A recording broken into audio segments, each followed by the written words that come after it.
تو میں نے بھی دیکھا ہے کہ دہلی سے بمبئی کے لیے پیدل جماعت چلتی تھی، دہلی سے کلکتہ کے لیے پیدل جماعت چلتی تھی. ہاں، یہ تو ہمارے حاضری کی بات ہے. 4 مہینے کی جماعت، رمضان، شوال، ذوالقعدہ، ذوالحج، یہ 4 مہینوں میں پیدل جماعت چل رہی تھی، وہ چلتی تھی. اور اس کی محنت کا بڑا اثر ہوتا تھا.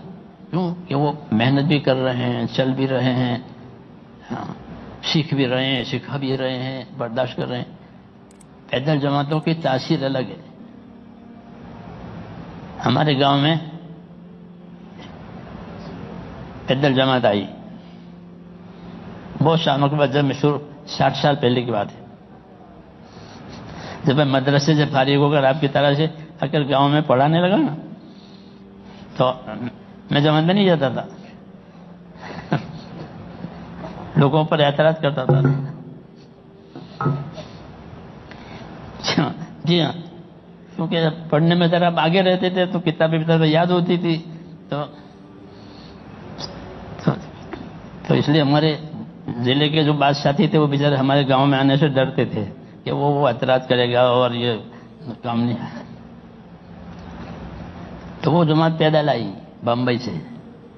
اس میں ایک عبد الرحمان تھے، نو مسلم تھے وہ. تو وہ اپنی سرگزشت سناتے تھے. اسلام تو وہ لے آئے تھے، پھر اسلام لانے کے بعد تو کیسے، تو وہ بہت اس کی کارگزاری میں بڑا اثر تھا. ہمارے اس علاقے میں جو کام آیا ہے وہ بمبئی سے آیا ہے. وہی لوگ شروع میں ادھر متوجہ ہوئے تھے. تو میں اس کی کارگزاری سے متاثر ہوا. تو اثر کے بعد ہماری مدینہ مسجد میں سنائی اس نے. اثر بھانا میں سب اس کو کھڑا کرتے تھے ساتھی، جب ابھی سنا وہ سرگزشت. جی ہاں، تو ایسا ہوتا ہے کیونکہ اس کی محنت ہے، اس کی قربانی ہے، اس لیے اس کی بات میں اثر ہے. یہ ہوتا ہے کہ وہ قربانی کے ساتھ چل رہا ہے، محنت کے ساتھ چل رہا ہے. تو اس کی کارگزاری نے بہت اثر کیا. ہاں، اور مجھے اس کام کی رغبت ہو گئی. جی ہاں، پھر اللہ تعالیٰ نے ہم کو چلا دیا. وہ لمبی بات ہے وہ. جی ہاں،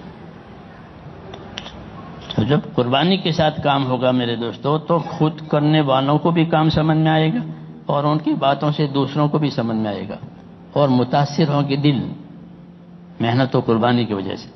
اور دعاؤں میں قبولیت آتی ہے. یہ خاص بات ہے کہ جب امت اپنی ذمہ داری کو سنبھالے گی کہ خود دیندار بننا، دوسروں کو دیندار بنانا، اس کی محنت کرنا اپنے مال جان سے، تو ان کی دعا میں جان پڑتی ہے.